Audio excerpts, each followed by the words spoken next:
नमस्कार मित्रांनो, आज आहे आपला 30 डेज ट्रान्सफॉर्मेशन चॅलेंजचा 11वा दिवस. तर आज पण मी नेहमीसारखं सकाळी उठून रनिंगला आलो. त्यानंतर मी स्ट्रेचिंग केली आणि फुल स्प्लिट ट्राय करून मेडिटेशन करून घरी जाऊन मी ओट्स, ॲपल आणि गूळ त्यासोबत प्रोटीन आणि इडलीचा नाश्ता करून मी इंटर्नशिपला गेलो.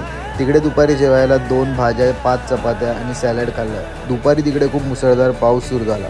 नंतर संध्याकाळी 100 ग्रॅम पनीर खाऊन घरी जायला निघालो. तेव्हा पावसामुळे ट्रेन खूप उशिरा होत्या, पण फायनली मला ट्रेन मिळाली. पण घरी यायला मला 9:30 वाजले. तेव्हा जिम बंद होते, म्हणून बाटली, बाबू आणि मी घरीच वर्कआउट करायचं ठरवलं. आज लेग्स मारायचेत म्हणून स्क्वॉट्सपासून वर्कआउटला सुरुवात केली.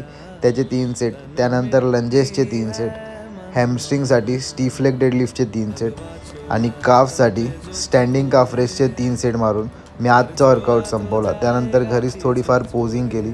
ही आहे आजची कंडिशन. भेटूया उद्याच्या व्हिडिओमध्ये.